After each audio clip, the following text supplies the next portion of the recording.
John Bolton's bombshell gives the GOP, the Republicans, a glimpse of its nightmare scenario. We finally got a taste Sunday night of what former National Security Advisor John Bolton might tell 45 Senate impeachment trial, if he's called to testify, that is. What we learned reinforced the potential peril for Republicans if they refused to let him do so. The New York Times reported Sunday that Bolton makes a series of very big Ukraine-related claims in his unpublished manuscript of his upcoming book slated to be released in March.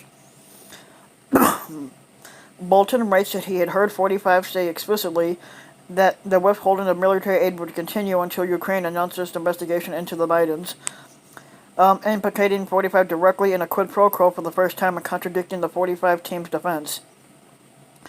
He writes that Secretary of State Mike Pompeo said privately that there was nothing to the 45 team's claims that then ambassador to Ukraine, Marie Yovanovitch, was corrupt, suggesting that this was indeed a smear campaign, and then Pompeo recognized it as such, even though he didn't defend Yovanovitch publicly.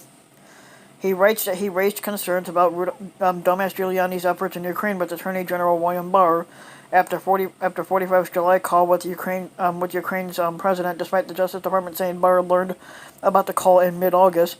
He writes the acting White House Chief of Staff Mick Mulvaney was present for one of 45's calls with dumbass Giuliani about Yovanovitch, even though Mulvaney has told associates that he stayed out of those conversations to protect 45 and dumbass Giuliani's attorney-client privilege. In other words, Bolton is naming names and lots of them, and directly contradicting what the top administration officials are saying. And 45 has made no secret that he's not particularly happy about this revelations. After treating Bolton gently in the months since his White House exit, 45 lashed out. On Sunday night, he disputed Bolton's account.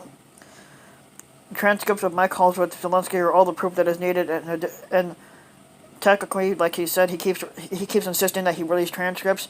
They weren't transcripts. There was a fucking memo that was redacted heavily.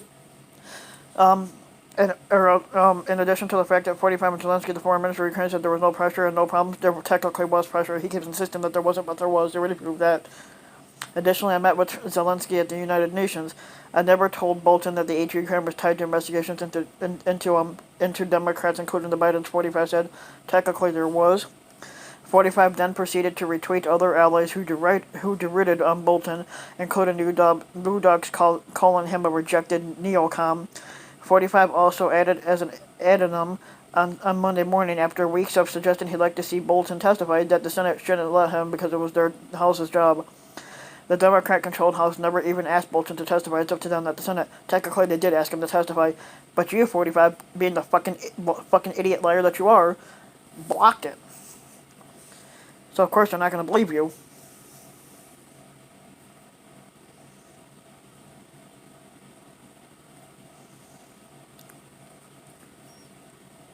But he's been trashing Bolton because he doesn't like the fact that he's revealed all of 45's secrets now.